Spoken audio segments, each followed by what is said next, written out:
Entonces, estamos en el lobby del Teatro del Gran Guiñol, que originalmente era una capilla y podemos ver ahí pues a la gente pues muy tranquila, entrando muy contentos, todos con la idea de que van a ver obras que van a ridiculizar esa sociedad en la que están y donde van a tener un espacio en el cual pueden liberar sus emociones.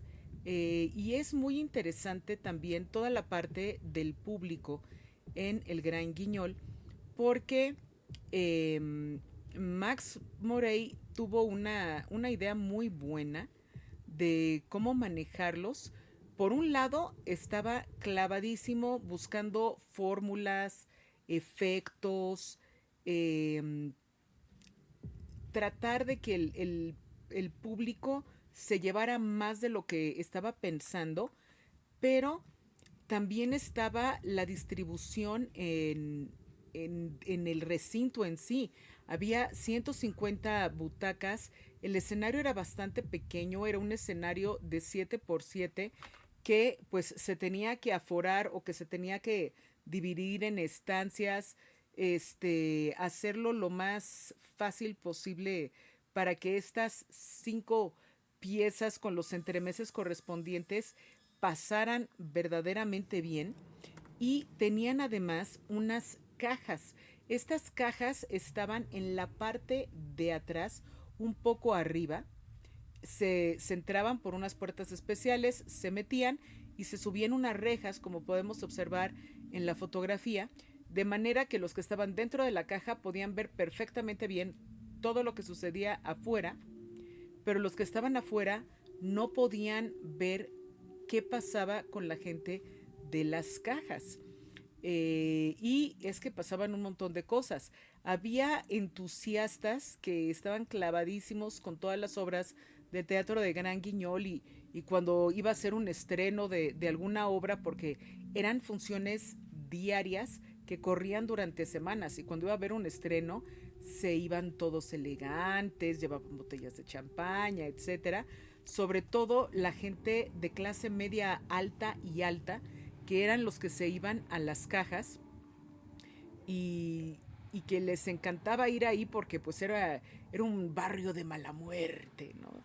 Todo peligrosillo ahí, entonces como que esto también le daba un aire emocionante a asistir y de repente pues en las cajas, este, pues como se alquilaban por el evento, pues no habían reglas muy claras de qué se podía y no se podía hacer en las cajas. Entonces de repente uno de los actores decía, esos de las cajas 3 ya terminan, ya mero acaban, cuando dejan de hacer tanto ruido, ¿no? Porque o estaban borrachos o se habían contratado unas señoritas para que los entretuvieran, y había muchísimo relajo en las cajas, sobre todo durante los entremeses que, como les decía, eran farsas sexuales.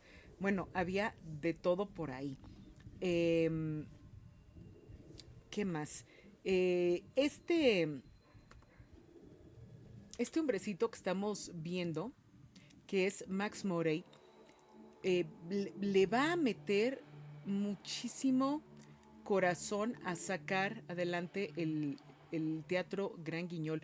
De hecho, va a empezar a aliarse con escritores interesantes de la época para que le den obras, ¿no? Está por ahí Jean Lorraine, está también eh, ah, el autor del Fantasma de la Ópera, Gaston Leroux, entre los escritores, él mismo escribe y se da cuenta de que la disposición y la altura de los asientos, al igual que la disposición del escenario, tratar de inclinarlo un poco hacia el público, va a permitir una mayor sensación de intimidad y de que la gente se vaya entregando cada vez más profundamente a lo que sucede en escena, aunque no pueda ver con claridad qué es lo que está pasando en la escena. Eh,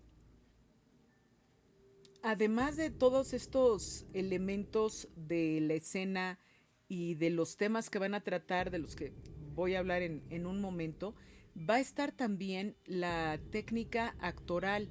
Los actores pues venían de teatros muy puristas, donde hacían grandes gestos y, oh, la declamación que hago, ¿no? Y de repente viene una actuación mucho más natural. Muchos de los actores han viajado por el mundo, conocen el trabajo que se va a hacer en Rusia, y traen estas nuevas ideas. Es también la época de ese ballet terrible del rito de la primavera del que hablamos en su momento. Y los actores se van a empezar a atrever a hacer cosas que en otras ocasiones no hubieran hecho, desde manejo de cuerpo, manejo de voz, manera de usar la ropa, manera de usar el cuerpo. Se permiten unas libertades que están entre todo el teatro de vodevil, todo lo que vienen siendo eh, estos side shows, ¿no? Estas tienditas de los circos donde pasaban cosas extrañas, exageraciones y demás. Y esta escuela de actuación del Teatro Gran Guiñol va a trascender más allá de París, ¿no? Todo el mundo iba a París en el cambio del siglo XIX para el XX y todo el mundo terminaba pasando por ahí. Una de las cosas que más atraía era el concepto del teatro de la muerte, que lo van a manejar en diferentes lugares. Más adelante lo va a manejar un polaco hacia los 60, pero en este periodo de principio de siglo lo va a manejar un personaje tremendo que va a ser la neta para el Gran Guiñol, que se llama André Delord.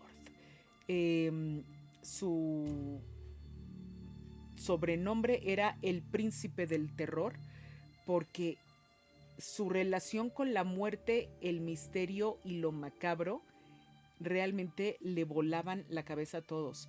Él era muy específico, él ya no le bastaban estas notas rojas del periódico, él quería eh, hablar de la locura, del crimen, el horror psicológico, la violencia explícita, la violencia sexual, todo lo que fuera tabú lo tenía él que experimentar, y se aventó prácticamente 100 obras de teatro o escritas por él o coescritas por él, en las que se podían ver todas estas cosas, ¿no? Obras como La horrible experiencia, El beso en la noche, El laboratorio de las alucinaciones, y aparte Lorde era actor, era dramaturgo, era técnico, y la gente decía, pero es que ¿de dónde saca todo esto tan terrible, ¿no? El príncipe del terror. Y resulta que la historia detrás de Andrés Delorde es maravillosa. Cuando él era niño, su padre era un médico y él era como de un carácter muy dulce, muy dócil, muy suave. Y su papá dijo, no, de ninguna manera yo voy a permitir que mi hijo sea un suavecito. Y lo empezó a llevar a la práctica de la consulta con él. El niño tenía que sentarse en la sala de espera al lado de la puerta de la consulta de su papá, y según su padre pues hacía lo que tuviera que hacer. Se oían unos gritos de los pacientes y la voz recia de su padre de quédese quieto, muerda aquí señora, no sé qué, ¿no? En medio de todo el niño como que dejaba correr su fantasía de mi papá está torturando gente y la gente le está pagando porque él la torture, y empieza a hacerse sus historias tratando de imaginar qué sería esto tan terrible que estaría haciendo su padre para que la gente pegara esos gritos tremendos. Y se fascinó. Su papá dijo, esto está muy mal, ¿no? Mi hijo está fascinado con el horror de la otra gente, con los gritos, y yo no quiero que mi hijo tenga ninguna fijación, ningún miedo, ninguna relación hacia la muerte o el dolor. Entonces, paso seguido, se lleva al niño que tenía como 10 años para curarlo de cualquier espanto a un lecho de muerte, porque él iba a ir a certificar que el hombre efectivamente había fallecido. Se lo lleva, Llega con el niño, una de las mujeres de la casa toma al niño y lo sienta en la sala, en lo que entra el padre a tomar los signos vitales y demás. Y está André Lord ahí viendo a la gente entrar, salir, las mujeres todas de negro, llorando, los velos, y su fantasía empieza a correr de una manera y a contarse una historia que era 800 veces más terrible que lo que realmente estaba pasando en la pieza del difunto. Eh, pues no logra hacer nada por cambiar a su hijo de Lord, ¿no? O sea, no hay manera que él logre nada. Eh, esta obsesión que va a tener André de Lord la vamos a ver en la exploración de las muertes, todas las muertes que pueda tener una persona y toda esta fragilidad de la mente y de la presencia de ánimo que en cuanto cae en sus manos Edgar Allan Poe, le va a volar la cabeza y lo va a llevar a atreverse a ir cada vez más lejos con escenas más y más tortuosas para sus pobrecitos actores. De hecho, de Poe, él va a tomar un cuento que se llama El sistema del doctor Tar, que es algo así como Alquitrán, y el profesor Feather, que de hecho ya habíamos hablado de esta historia, la llevó a escena Juan López Moctezuma con el nombre La Mansión de la Locura en 1973. En el programa suyo hablamos de ella, pero Delord decide hacerla.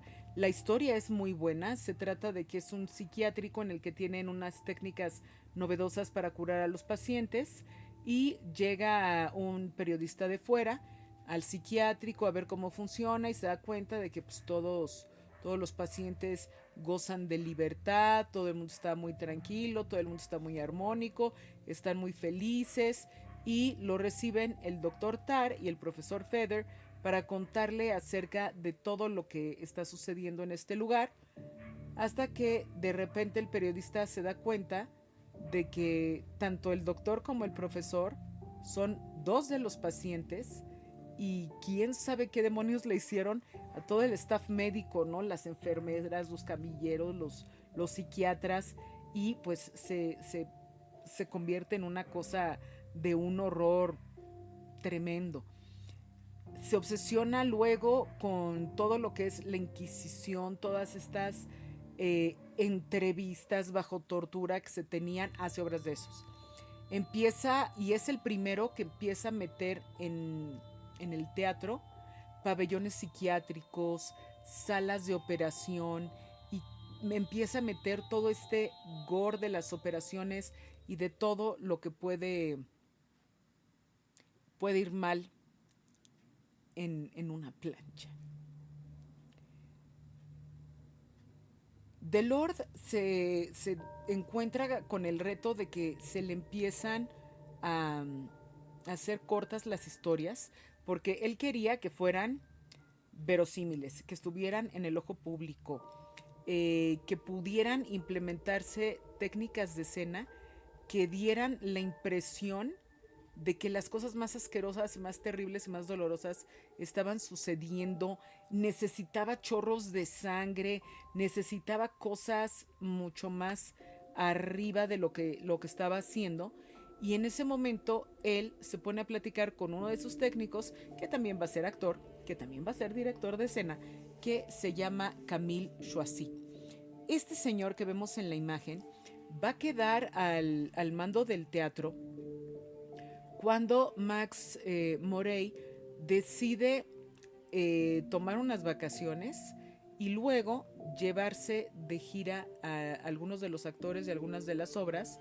Se van por Europa y además de ir por Europa llegan a Londres. En Londres los va a ver en esta función piloto el empresario José Levy y va a ser su propio teatro de Gran Guignol en Londres, que no le va a ir tan bien como al francés, pero ya hablaremos de él en su momento.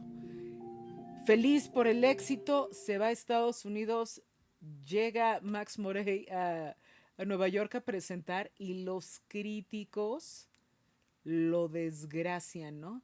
O sea, ¿qué es esta perversión? ¿Cómo es posible el teatro puro y sacro y estos aquí con sangre y no sé qué? Entonces, en lo que cuenta sus pérdidas y sus situaciones Max Morey por fuera, se va a quedar Choisy al frente del Teatro Gran Guiñol y Choisy, luego de ver todo el trabajo de los anteriores, entiende que hay que hacer dos ajustes chiquitos para crear efectos más grandes todavía en el público.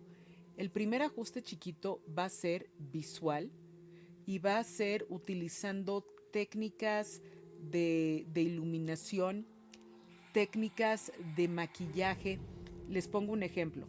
Hay una obra en la que pelean en escena dos hombres y están al lado de la estufa que tiene una hornilla encendida que pues desde el público tú alcanzas a ver que pues está la estufa, está la hornilla es roja y en medio de toda la pelea de repente uno de los actores agarra al otro de la greña y le echa la cara contra la estufa.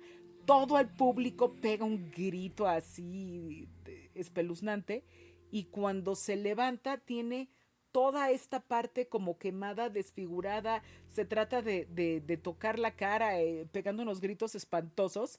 Y bueno, la gente, después de ver eso, ahí habían los desmayos y demás, que de hecho con estos desmayos fue necesario que metieran en el teatro paramédicos para poderle dar la atención que necesitaba la gente. ¿Y qué fue lo que pasó? Pues que Choisy se puso a hacer una, una especie, lo que sería hoy una especie de látex que llamaba elastoplast, que se podía adherir con jarabes comestibles a la cara y que a la hora de despegarlo se oía como que el rasgado de cuando se arranca una piel o se arranca algo. Y esta parte que le metía de sonido era impresionante porque todo el mundo estaba mudo y de repente oías cómo se oía es que no sé si era el ruido, ¿no? De que se está despegando la piel y la gente vuelta loca.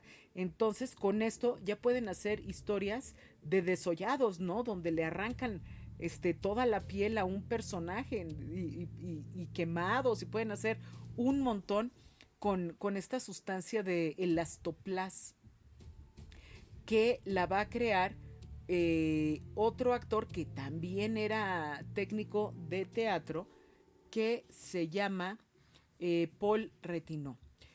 Paul Retinó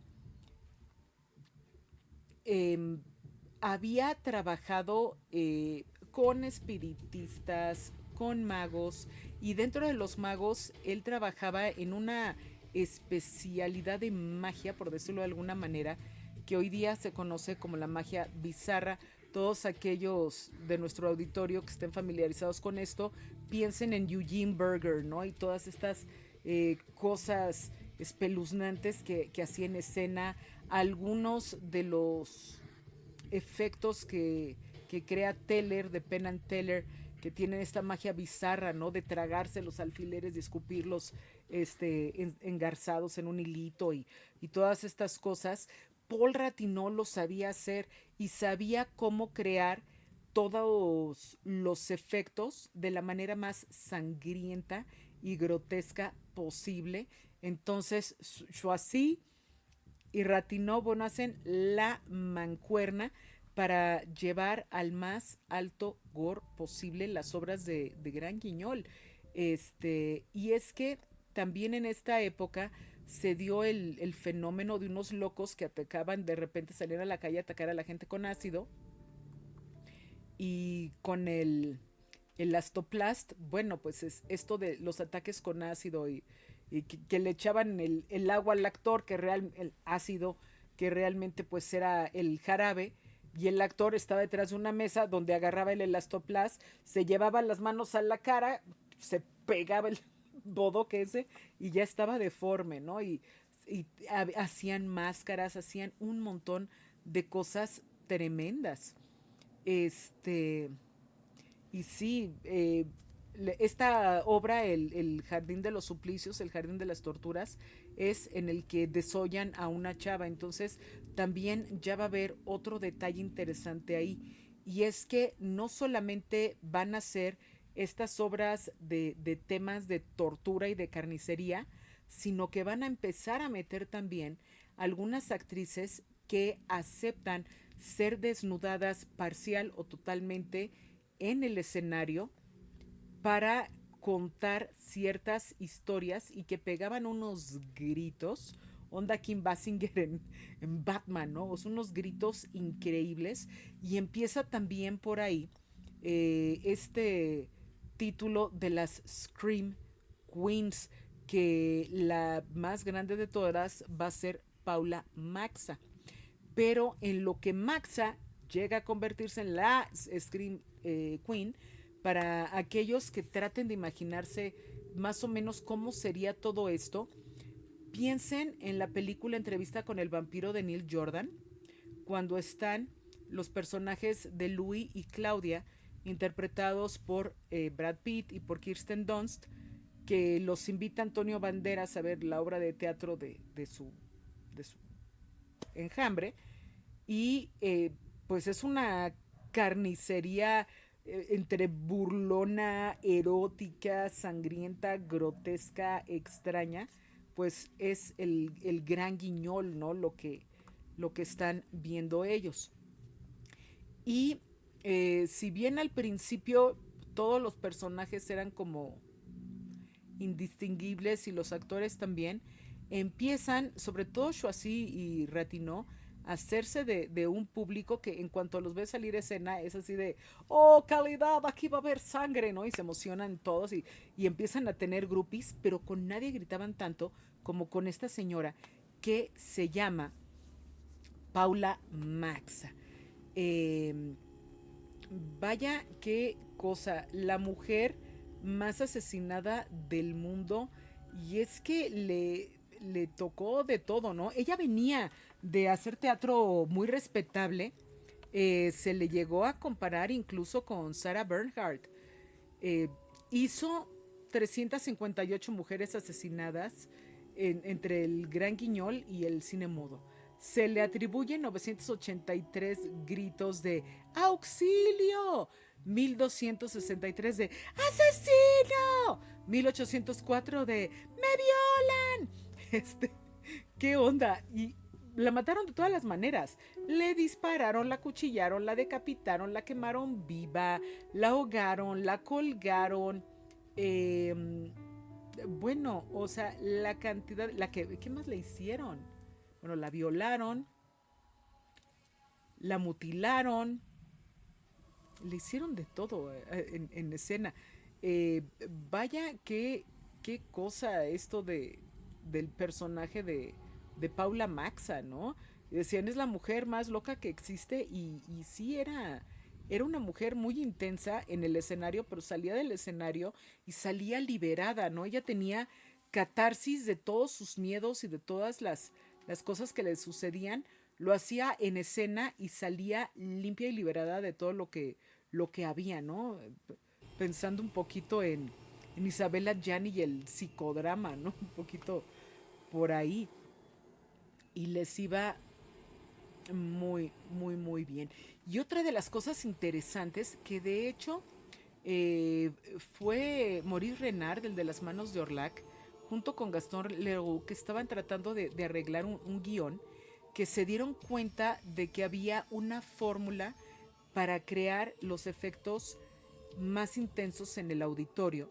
Y la fórmula de ellos es ir insertando elementitos de humor oscuro y enfermizo, que hay un momento en el que la gente ya de pura incomodidad se empieza a reír y empieza a reírse un palerito por ahí y luego empieza otro y luego otro y de repente todo el mundo se está riendo, viene una cosa brutal de violencia, la gente entra en shock y luego cuentan un chiste y la gente se ríe para tratar de purificarse de aquello que acaba de ver. Eh, bueno, es que a mí me hubiera fascinado ver cómo lo lograban en escena, porque aunque he leído varias obras que se han traducido y que se han rescatado del Gran Guiñol para acá, y puedo apreciar el horror y puedo apreciar el humor, la risa que se está buscando, realmente cómo lo habrán hecho en escena, ¿no? Cómo habrán llevado los tempos para que funcionara todas estas cosas. Y como les decía, uno de los grandes problemas era el estar constantemente haciendo prostéticos que fueran exprofeso para una obra en particular, porque luego van a decir, pues trae la cara del muerto de la obra de la semana pasada, ¿no? El público sí era muy exigente, entonces tenían que estar haciendo todo el rato las máscaras, los prostéticos, los temas también, ¿no? Empiezan a meterse con cosas de la historia, empiezan a meterse con problemas reales y serios a nivel social, a nivel cultura, a nivel historia, y la gente se empieza a llevar cosas para pensar de toda esta crueldad, ¿no? Incluso eh, esta historia de los crucificados, ¿no? Que el póster es un hombre crucificando un niñito, que dices tú, oye, esto está muy enfermo, ¿no? Como que, ¿qué está pasando aquí? Y tiene que ver con esta necesidad de transgredir. Y por supuesto, los títulos de las obras, ¿no? Este que es el hombre que mató a la muerte, que también pudo haber sido llamada el hombre que ha sido asesinado hasta la muerte, este laboratorio de las alucinaciones, que era esta otra obra que les decía que ya tenía que ver con la onda psiquiátrica y demás, que de hecho, ay, se me acaba de ir el nombre de un psiquiatra famoso de la época, que también escribía algunas obras y se iba al Gran Guiñol a ver cómo reaccionaba la gente ante todas estas cosas para escribir sus libros de psiquiatría, ¿no? Estaba, ¿qué pasaba con esta morbosidad del público, ¿no?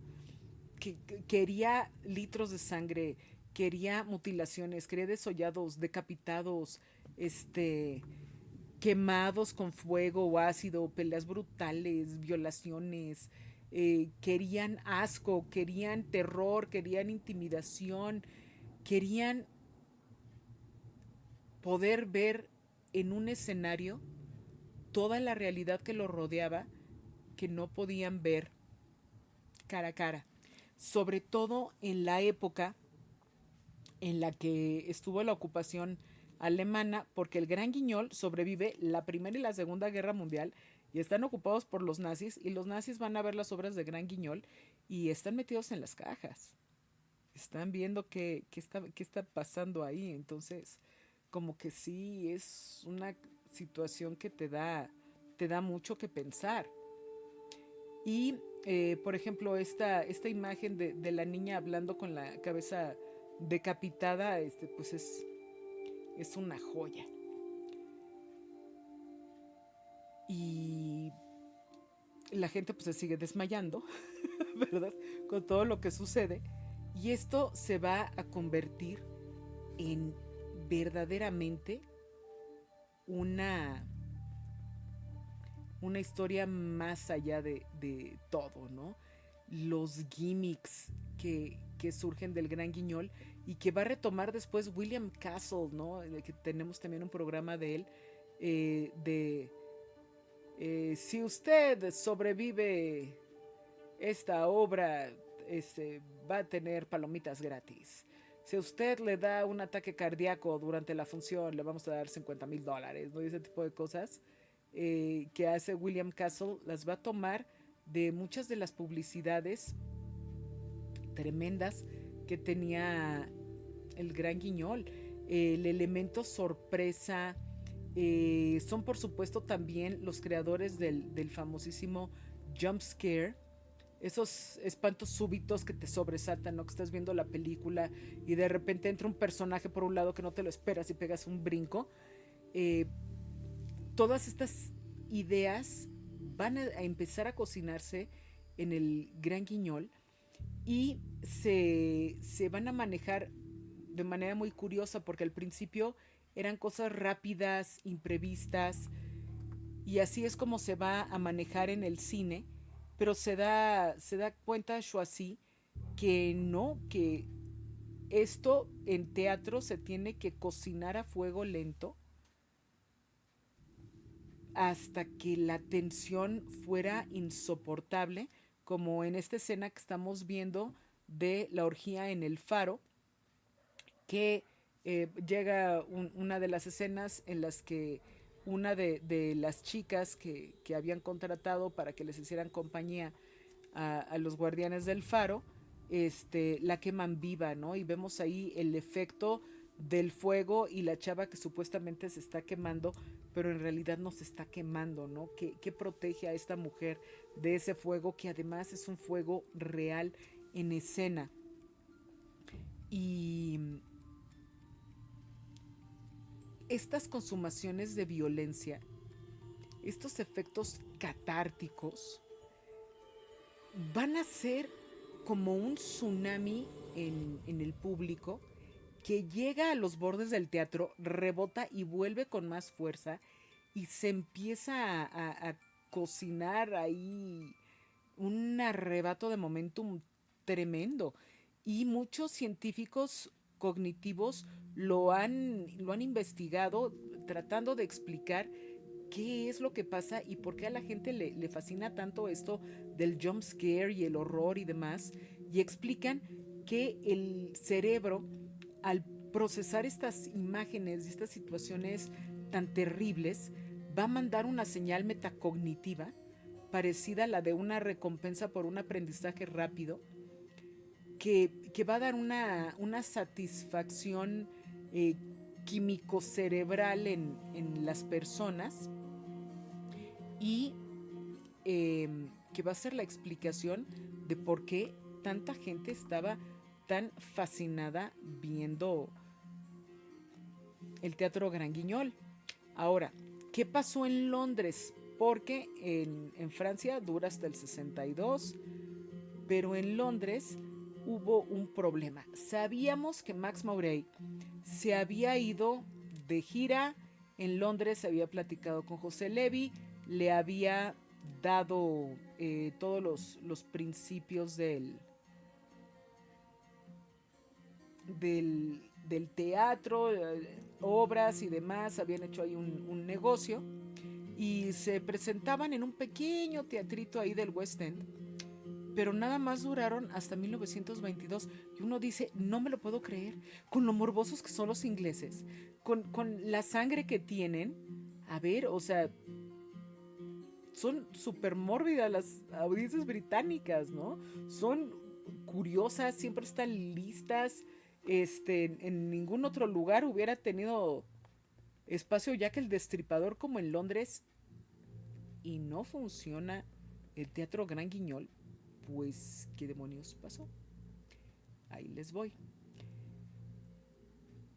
El problema no era lo audaz de los contenidos, ni las controversias que salían de las obras de teatro, ni la falta de estrellas, porque entre las estrellas que participaban acá había dramaturgos muy versátiles como Noel Coward, actores muy reconocidos como Sybil Thorndike, que es la señorita de blanco, y su marido ahí de barbas, Luis Cazón.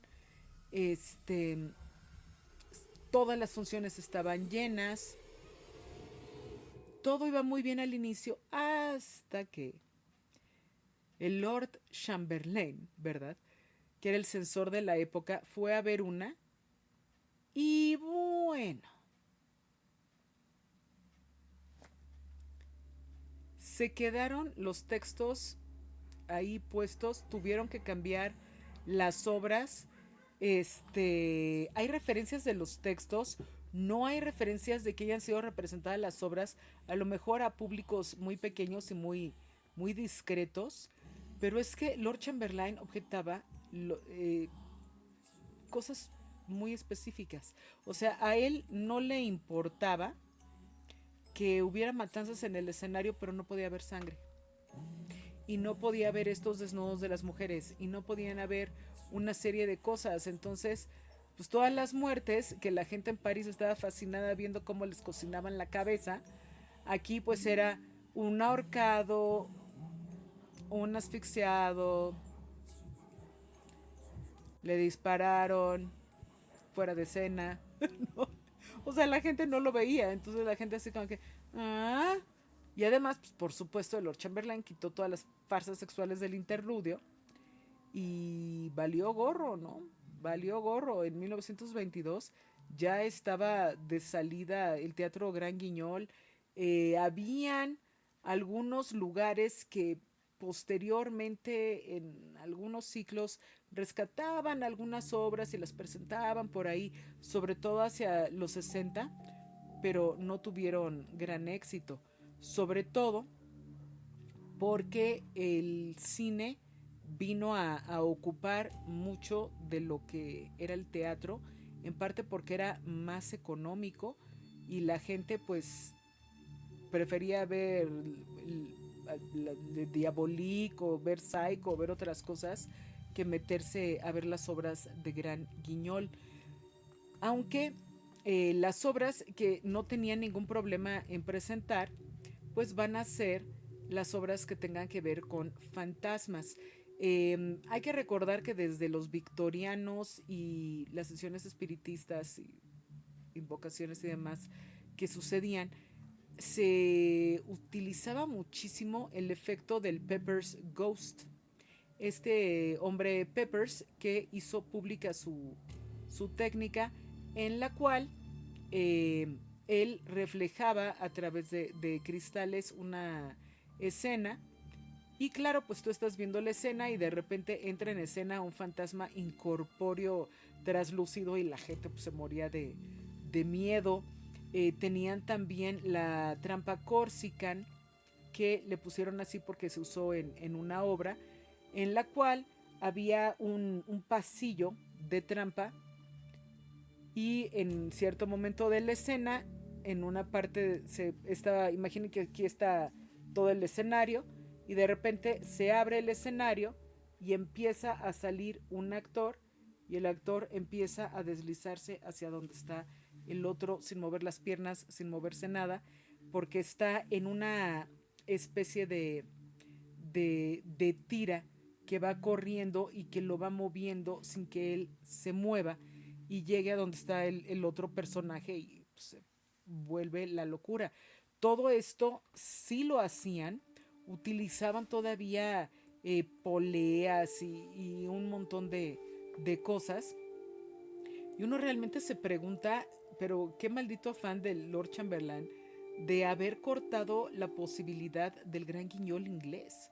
O sea, pensemos, nada más pensemos en Tito Andrónico de William Shakespeare. Es una carnicería. Los ingleses no son ajenos al gore, nunca lo fueron. Si no han visto la desquiciante violencia de Tito Andrónico, que es narrada, no mostrada, sí es para perder la razón, ¿no? Esa obra. Y que después va a ser utilizada en el underground con todo el gore propio del Gran Guiñol. Presentada como Tito Andrónico, entonces pues no se acercó el Lord Chamberlain y hicieron lo que quisieron. Ay, esos detalles bonitos de la reivindicación del teatro independiente. Pero pues se quitó esto del Gran Guiñol hasta que en el 2019 el Teatro Nacional de Londres presentó una obra con Kate Blanchett que se llama Cuando nos hayamos torturado lo suficiente, que es un texto clásico del Gran Guiñol traducido al inglés. Y se desmayó alguien del público. Se desmayó alguien del público viendo esta obra. Y como vemos en este cartel de Charles Addams, el creador de Los Locos Adams, que se llama Otro cliente satisfecho, ¿no? Que están saliendo del teatro dos camilleros con una señora desmayada y atrás el niñito, ¿no? Persiguiendo a su mamá, parece que es.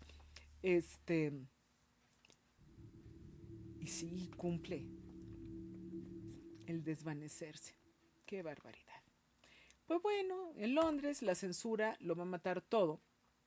Y en París, pues sigue evolucionando la obra de maneras tremendas, ¿no? Antes las escenas de violación, pues jaloneaban a la actriz, la agarraban de la camisa, entonces a lo mejor salía un pecho al aire, y la tiraba un colchón, se tiraba encima, pero no se veía nada. Y según va avanzando cada vez más, empezamos a ver sexploitation, increíblemente gráfico, de mutilaciones. No voy a adjuntar fotografías, que sí las hay, de estas obras. eh, y los juegos, ¿no? De erotismo macabro, no sé, cosas muy tremendas que se queda uno pensando, pues no tienen llenadera o qué pasó. Porque usualmente un recurso para usar un desnudo en teatro, bueno, hay dos motivos.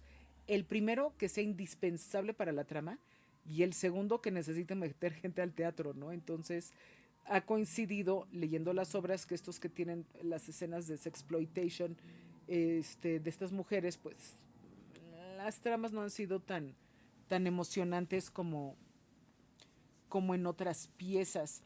Em, pero va a haber de todo, ¿no? Van a ver de los vicios, de adulterio, va a haber una de clarividencia, que ahí tenemos a, a Schwarzy con Paula Maxa, ¿no? En la clarividente que empieza a ver todas estas cosas. Van a empezar a mezclar en las obras algunos elementos de lo sobrenatural. Vamos a tener fantasmas, vamos a tener vampiros, eh, y vamos a tener muchas cosas que van a empezar a corresponderse con lo que está de moda en el cine. Ven que hay una obra en el cine y entonces los actores de Gran Guiñol hacen su obra de ese mismo tema.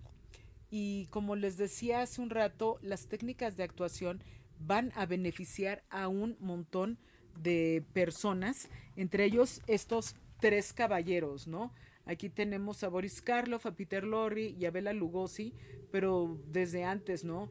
John Barrymore, Lon Chaney, muchos actores van a tomar estas partituras de movimiento del Gran Guiñol para incorporarlas a sus obras. Y me van a decir, bueno, pues Peter Lorre a lo mejor porque él estuvo en Alemania y estuvo en Hungría y estuvo en Inglaterra y estuvo en Francia, por supuesto, entonces en algún momento tuvo que haber visto el Gran Guiñol.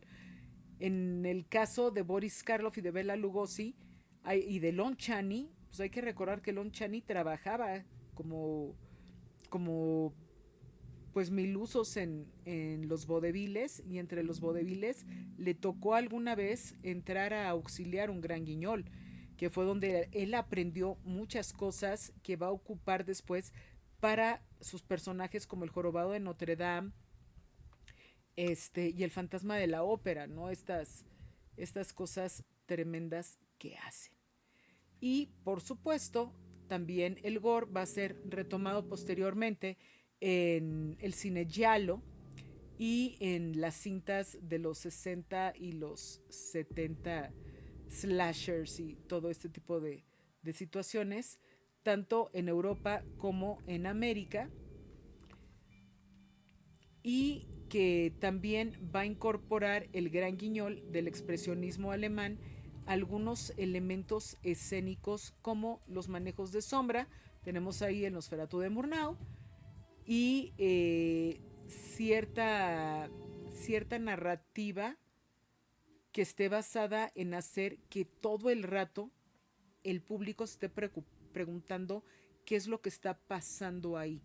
Es lo que estoy viendo, lo que me falta de ver lo completa mi mente, tengo el sonido, tengo el olor, porque en el Teatro de Gran Guiñol, se me olvidó decirles, también tenían incenciarios, entonces entraban al teatro y el teatro olía a incienso, una experiencia tremenda.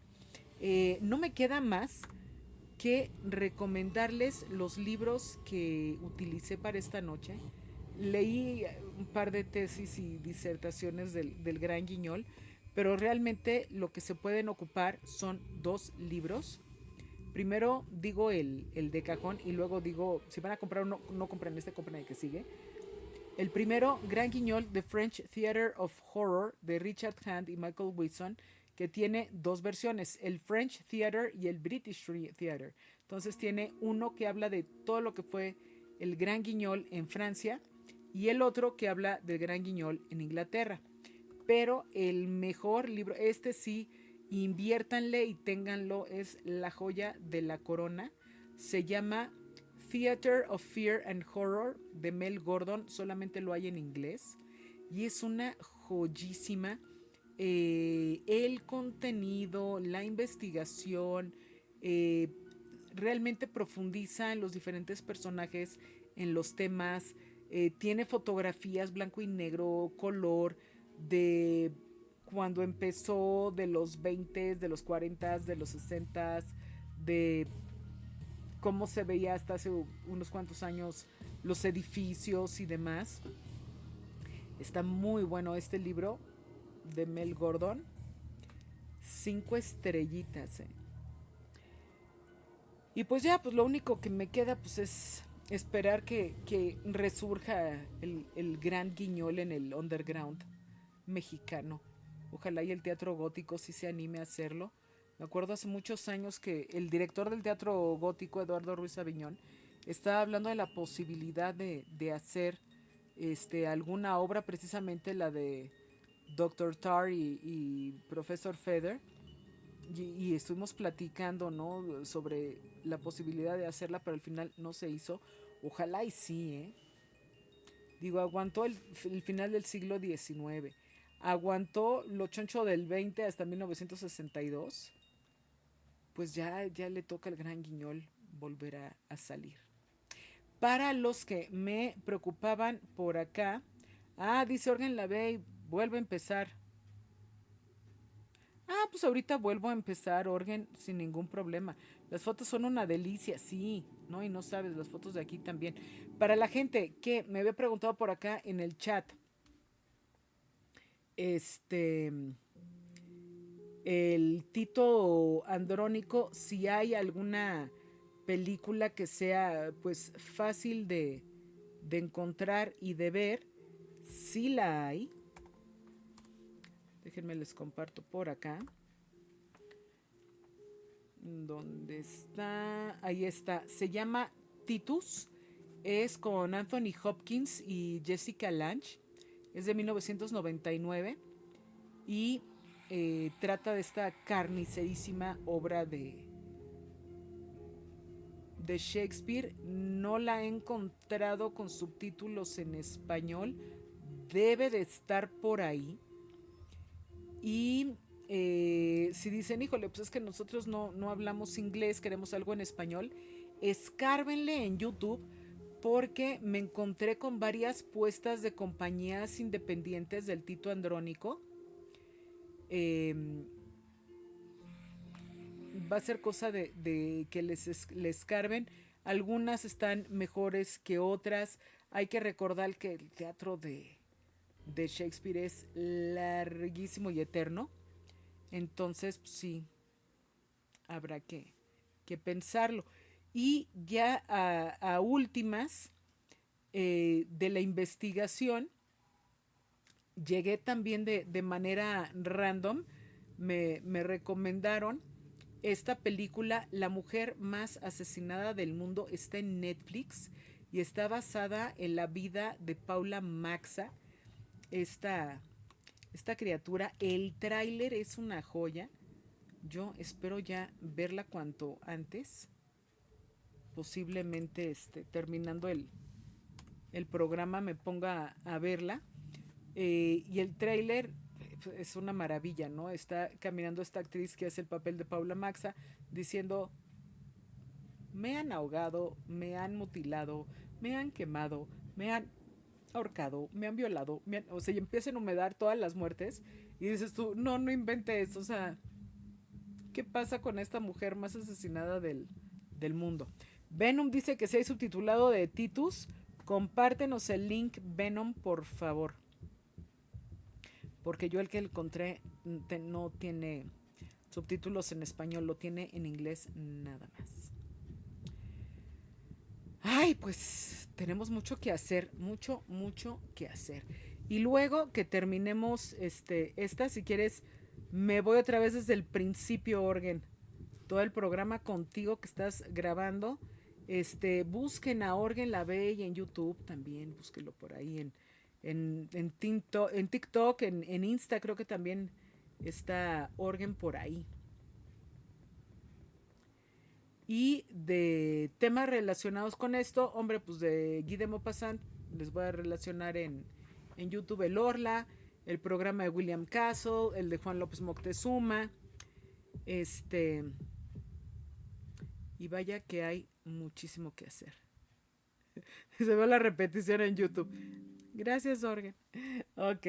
Pues gracias por acompañarme en este programa en el que diseccionamos el asombroso Gran Guiñol.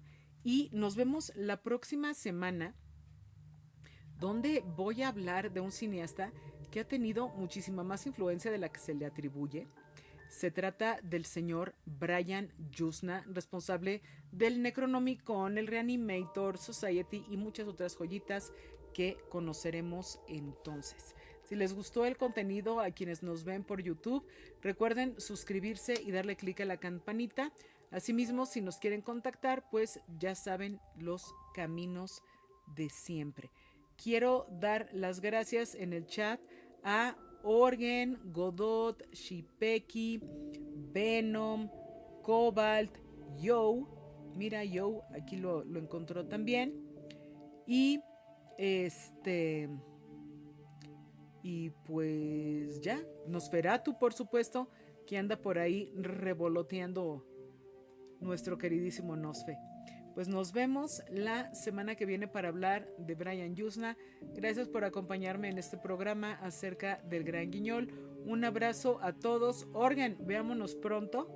Y ojalá que ya en diciembre tengas algo en teatro para ver si te entrevistamos por acá.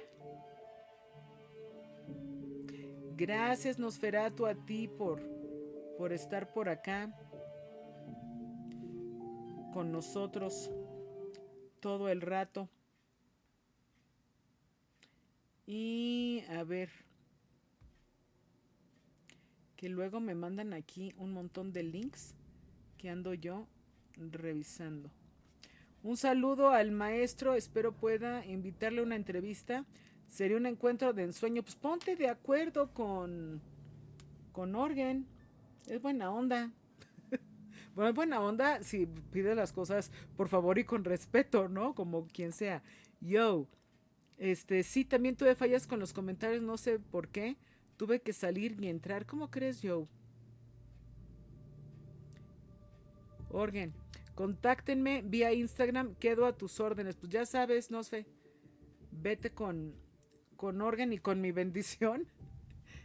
Porque esa entrevista va a estar muy buena. Pues bueno, los dejo hasta la próxima semana. Tomen buenas decisiones. Vean la película esta de la mujer más asesinada del mundo y nos vemos el próximo martes para hablar de Brian Yuzna. Esto fue Horror Sapiens. Yo sigo siendo Suspiria. Dulces pesadillas.